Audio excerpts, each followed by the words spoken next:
So, how are you all? I hope you're all having a excellent weekend. We have illness in the family. One of the girls has got a sickness bug. So not as good as it could be, but we're grinding through. I also don't have dog cam today because dog wouldn't leave Christmas tree alone. And yet again, like the live the other night, it was either, look, do it without dog cam or you guys are just going to be watching a video of me fixing the Christmas tree, which that's not what you're here for, is it? So let's get straight into the meat and potatoes. So there is information coming out as we start to enter what is a critical time in this investigation. We are hearing parents speak. We are hearing the likes of Kaylee's parents come forward, and they have themselves spoken on some interesting topics, mainly regarding it would appear the injuries that were sustained during the attack. And I think that this goes hand in hand with some information that was potentially leaked earlier on, and that was with regards to the extent of the injuries that were received by Maddie. Now look, that may not be factual information. That could have just been some lunatic trying to insert themselves into a situation. And look, that's very, very possible. But what did they mean by what they said? Now, they basically said that the means were variable across the victims, the attack. Now, that can mean numerous things. It could be that there was defensive wounds on all of them except one, which would lead you to believe that the one that had no defensive wounds was the very first person to be attacked. It could be, like we've said, the extent of injuries on one of these victims was massively different than the remaining victims.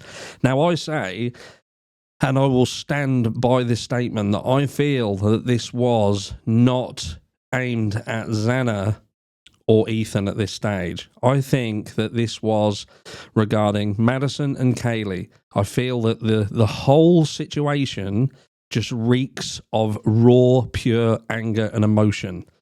Now, the parents have reached out and they've said, look, these two girls were in the same bed. And that's not trying to say that they were in any relationship or anything. I'm just pointing out that this is what was stated by parents, that these two girls were attacked while they were in their bed. And with the parents who are saying this, they're the ones who are saying that the injuries sustained were obviously massively different. What does that tell you? Does it tell you that one of them was asleep, was murdered, the other one woke up, was rused by what happened, and then was attacked, and they then went to town on that victim or the other victim, and then, like I've said previously, was it then just a case of the others had heard what was going on, Ethan has come out, he has met the attacker in the outer hallway, in the doorway of the bedroom. He has sustained injuries and succumbed to them injuries, and Xana was just the final witness.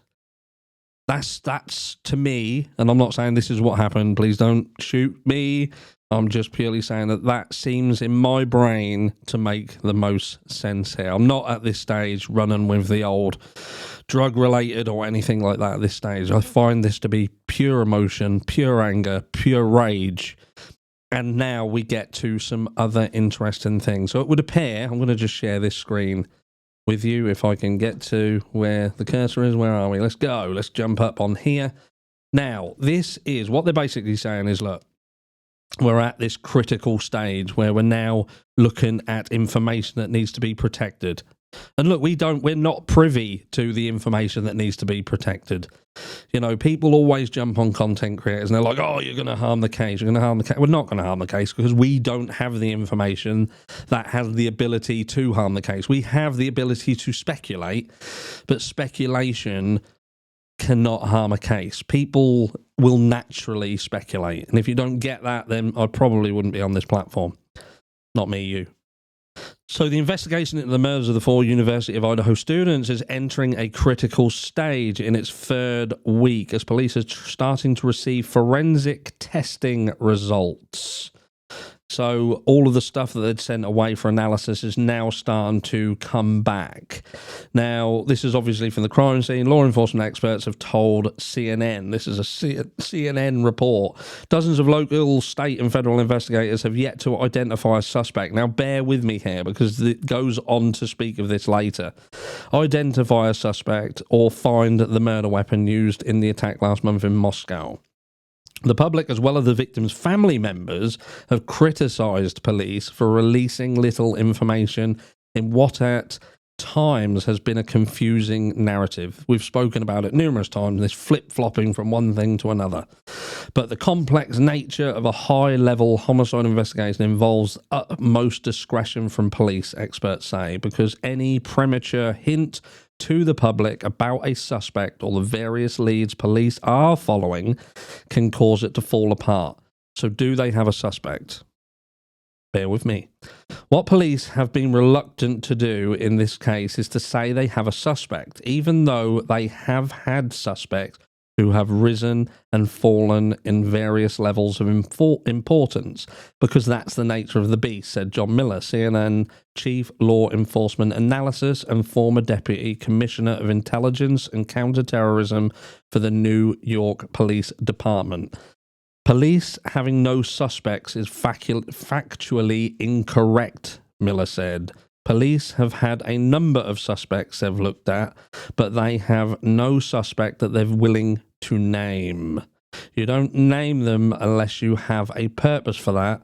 That's not unusual. And there we have a picture of the victims.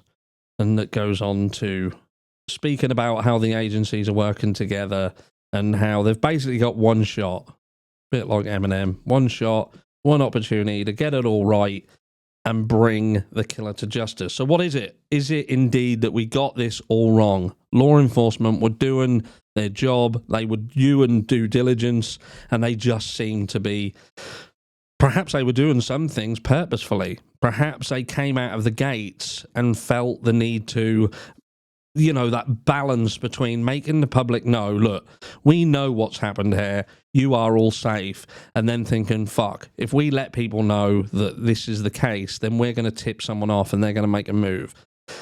I've always thought about it differently. I think that sometimes you need to make them know that you're onto them, because that's when they're under pressure that they're most likely to slip up. Not so much when they think that the foot's off the gas. I don't know.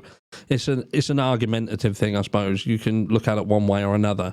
But it would appear that the likelihood is law enforcement do indeed have a suspect.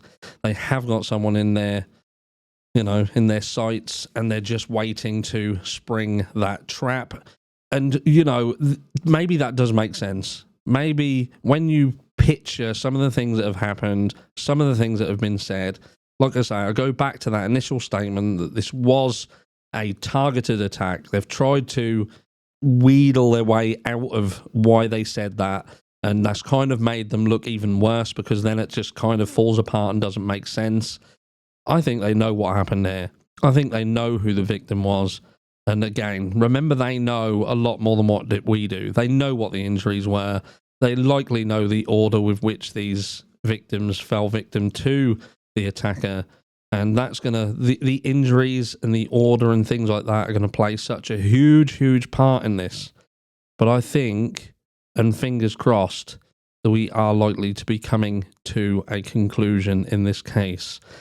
And I don't think a lot of people are going to be shocked at this stage. I'm not going to say much more, but I don't think there's going to be too much of a shock for many, many people. But time will tell. For now, enjoy the rest of your weekend. There is no live tonight. I'm going to give you all a break from me, give you all a break from the harshness that is the harsh reality of this niche. And I will catch you all tomorrow. Peace.